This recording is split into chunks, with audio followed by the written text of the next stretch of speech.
नमस्कार, आप देख रहे हैं भारत टाइम्स न्यूज और मैं हूं आपके साथ कंचन। संगम विश्वविद्यालय भीलवाड़ा के द्वारा सत्र 2023-24 में बहुत बड़ी उपलब्धियां हासिल की गई हैं। इसी क्रम में विश्वविद्यालय के कुलपति प्रोफेसर करुणेश सक्सेना ने गुरुवार 25 जुलाई को प्रेस वार्ता में संबोधित करते हुए बताया कि भारत के IIRF रैंकिंग में 37वां और राजस्थान में तीसरा स्थान के गौरव से गौरवान्वित संगम विश्वविद्यालय अब सभी क्षेत्रों में कार्यक्रम में राजस्थान का सिरमौर बन गया है। कुलपति सक्सेना ने बताया कि नए सत्र से BSc नर्सिंग और BSc GNM कोर्स को इसी सत्र 2024-25 से मान्यता दी गई है। अब भीलवाड़ा के छात्र छात्राएं सभी सुख सुविधा और विकल्पों से पूर्ण लैब, 100 बेड हॉस्पिटल आदि में नर्सिंग की ट्रेनिंग विश्वविद्यालय द्वारा प्राप्त कर सकेंगे। संगम विश्वविद्यालय के पाठ्यक्रम में विश्व स्तरीय पाठ्यक्रम जैसे फिजियोथेरेपी शिक्षा प्रौद्योगिकी में MA, शिक्षा नेतृत्व में PG डिप्लोमा, गाइडेंस और काउंसलिंग में डिप्लोमा, संगम ग्रुप द्वारा सपोर्टिंग टैक्टाइल डिप्लोमा जैसे पाठ्यक्रम इस नवीन सत्र 2024-25 से प्रारंभ किए जा रहे हैं। कुलपति ने जानकारी दी है कि मलेशिया की प्रमुख 2 बड़ी यूनिवर्सिटी से MOU, दुबई, वियतनाम, बांग्लादेश के विश्वविद्यालय से MOU आदि किया गया है। संगम विश्वविद्यालय ने भारतीय ज्ञान प्रणाली पर पाठ्यक्रम शामिल करने वाला पहला विश्वविद्यालय बनकर शिक्षा के क्षेत्र में एक अग्रणी कदम उठाया है। पिछले सत्र में लगभग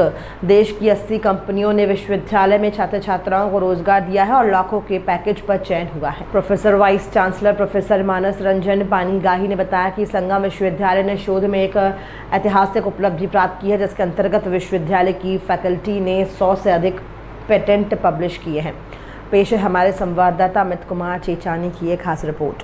प्लेसमेंट है मेरे अंदाजे में मेरे कार्यकाल में 3 साल के करीब 1400 बच्चों का प्लेसमेंट हुआ है 3 वर्षों के अंदर। If I am not wrong, doctor Anurag Sharma बैठे हैं तो 300 करीब 1200 का मुझे ध्यान है। 1200 तो निश्चित रूप से बच्चे प्लेस होना चाहते हैं। होता क्या है कि कुछ बच्चे उच्च शिक्षा में जाएंगे, जो BA BSc वाले वो प्लेस में होना चाहेंगे, वो आगे पढ़ेंगे।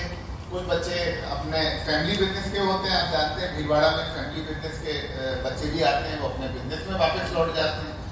कुछ एंटरप्रेन्योर बनना चाहते हैं। उद्यमिता के लिए हमने ये सेंटर यहाँ के आपके पड़ोस में ही बनाया है, centre for entrepreneurship and skill development के नाम से।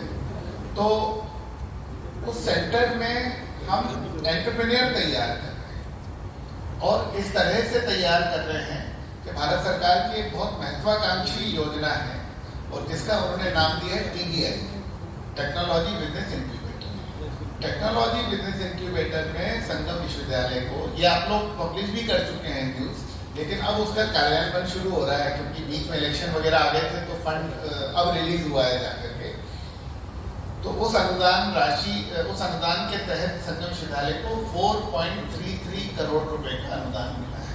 4.5 के थोड़ा कम 4 करोड़ 33 लाख रुपए का अनुदान उस प्रोजेक्ट के लिए मिला है, जिसके तहत 10 स्टार्टअप योजनाओं को जो है वो प्रारंभ किया जाएगा। पहले तो छांटा जाएगा कि हम आवेदन मंगाएंगे, जो बच्चे जो एंटरप्रेन्योर बनना चाहते हैं, तो जरूरी नहीं कि वो संगम के ही हों, भीलवाड़ा के कहीं के भी हों, मेवाड़ के हों, हमारे चित्तौड़ के हों, मेवाड़ के कहीं के भी बच्चे हों, उनके हम आवेदन प्राप्त करेंगे। फिर न्यूट्रल एक्सपर्ट कमेटी बनाएंगे नेशनल लेवल की। वो लड्डा जी आप जानते होंगे, एंजल इन्वेस्टर जैसे रतन टाटा जी हैं, तो रतन टाटा ऐसे युवाओं को ढूंढ करके उनके स्टार्टअप में काफी पैसा लगा।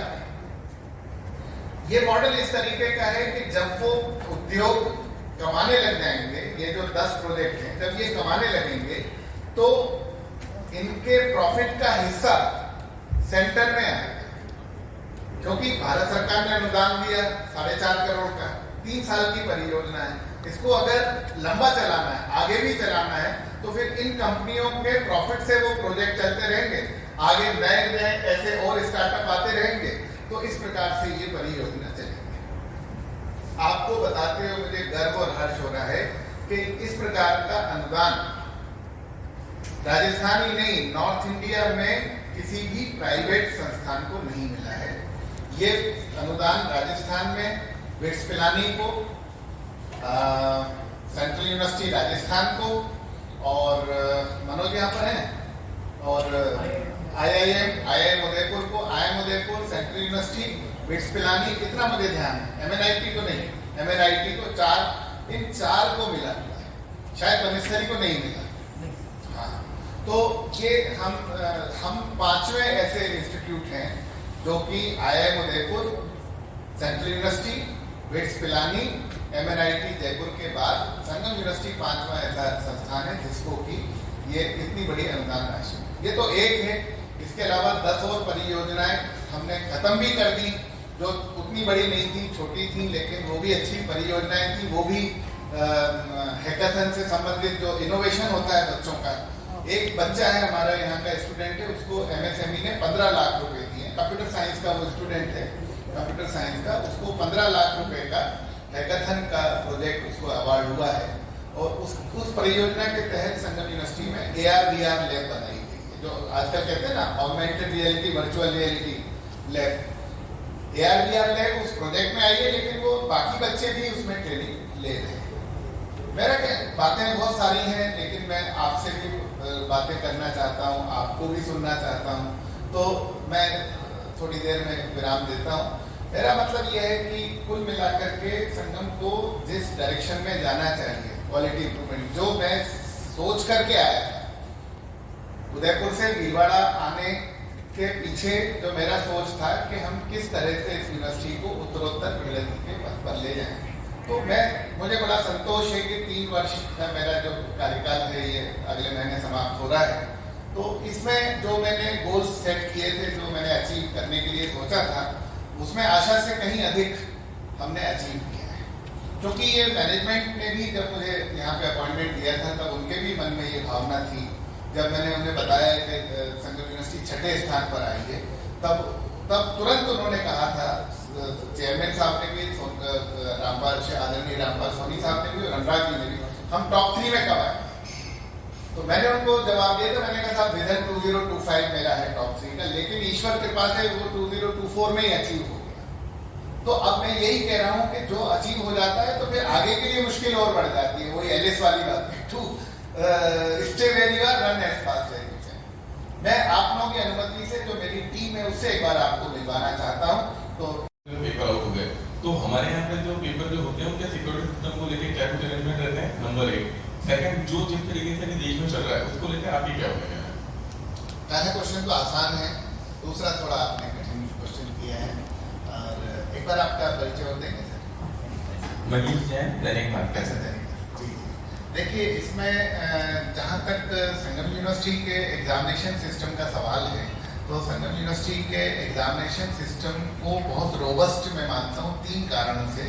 पहला कारण तो ये है कि आज तक कभी भी कोई ऐसी शिकायत आप लोगों के पास भी नहीं, आप सभी जागरूक पत्रकार हैं, ऐसी कोई शिकायत नहीं आई जैसी कि अन्य यूनिवर्सिटियों में आती है, या इवन गवर्नमेंट यूनिवर्सिटीज में जैसे कई बार शिकायत आती है कि परीक्षा व्यवस्था चरमरा गई, कभी लेट हो रही है, कभी कुछ हो रहा है। ऐसी कोई प्रॉब्लम नहीं है। यहाँ पर क्वेश्चन पेपर यूनिवर्सिटी के टीचर्स के द्वारा भी बनाए जाते हैं और बाहर से भी बनवाए जाते हैं। प्राइवेट यूनिवर्सिटी में ये कम होता है कि बाहर से भी हम पेपर बनवा करके, मंगा करके और बच्चों का एग्जाम कराएं। आज तक कभी इस प्रकार की लीकेज की कोई प्रॉब्लम नहीं है। ये तो एक बात है। दूसरी बात ये है कि जो हम डिग्री बच्चों को दे रहे हैं, उस डिग्री में 17 सिक्योरिटी फीचर्स हैं। 17 सिक्योरिटी फीचर्स में उसका फोटो भी आ रहा है, होलोग्राम भी आ रहा है, उसके बहुत सारे फीचर्स हैं। वो नेकेड आई से तो देख भी नहीं सकते, कई बार ऐसे भी उसके नकल करना असंभव है। ये दूसरी बात। तीसरी जो बहुत इंपॉर्टेंट बात है, जो कि अभी वर्तमान में प्राइवेट यूनिवर्सिटियों पे जो प्रश्न चिन्ह लगते हैं, उसका जवाब मैं देना चाहूँगा संगम की ओर से कि यहाँ पर 2012 में यूनिवर्सिटी की स्थापना हुई है। 2012 से लगा के 2023 का डिग्री हमने दी। अभी फरवरी के कन्वोकेशन में आप लोग बता रहे थे कई लोग, तो तब तक की सारी डिग्रीज डिजी लॉकर पे, भारत सरकार का जो डिजी लॉकर है उस पर अपलोडेड है। और डिजी लॉकर पे अपलोड होने का मतलब ये होता है कि ये सारा डाटा गवर्नमेंट के पास अवेलेबल है कि ये बच्चे पास होकर निकले, इसके अलावा नहीं है। इसके अलावा अगर कोई बच्चा अपनी डिग्री लेकर के घूम रहा है तो 1 सेकंड में पकड़ा जाएगा कि डिजी लॉकर पे नहीं, तो अपनी डिग्री डिजी लॉकर पे दिखा दे भाई अगर है तो वो सारी अपलोडेड है। यहाँ तक कि अब ग्रेड शीट भी डिजी लॉकर पे अपलोड करने लगे, मार्कशीट भी हम लोग करना शुरू कर दिया। तो ये हम लोग प्रयास करने पर आप आए हैं, बहुत अच्छा लगा मुझे। संभवतः पहली बार जो है हमारे दैनिक भास्कर के मित्र आए हैं, पत्रकार से कोई दूसरी बात अच्छा, तो पिछली बार क्या मैं था नहीं। बहुत सी बार विद्यार्थी असमंजस में रहता है कि मुझे क्या करना चाहिए क्या नहीं करना चाहिए, कौन सी यूनिवर्सिटी में जाए कि ताकि वो इस शंका से दूर रहे कि मैं सही डिग्री कर रहा हूँ और सही यूनिवर्सिटी से कर रहा हूँ। बहुत बढ़िया, ये इतना अच्छा सवाल इन्होंने किया है, और जो मैं शुरू में पहली सेंटेंस बोला था उसी पर जा रहा हूँ कि सेलिंग नहीं करते, मार्केटिंग नहीं करते, ब्रांडिंग करते हैं। आप एक रैंडमली आप एक काम करिएगा, आप पहचान बताए बिना, आप में से कई युवा हैं जो पीएचडी भी कर रहे हैं या कुछ भी, तो आप जाइए हमारे ऑफिसेज में, और ऑफिस में मैंने उनको, टीचर्स भी बैठे हैं, उनको ये कह रखा है कि आपको मार्केटिंग नहीं करना है, काउंसलिंग करना है।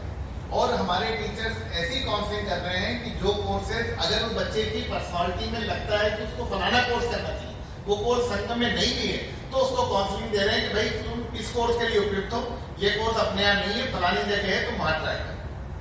ये भी हम कर रहे हैं। इस प्रकार से कोई हमें इस तरीके की कोई आवश्यकता नहीं है कि हमें घेर करके लाना पड़े, और शब्दवाद का तो कोई मतलब ही नहीं, बल्कि उल्टा उनको ये कहा जा रहा है कि कड़ी मेहनत और परिश्रम के लिए तैयार होकर आना चाहिए।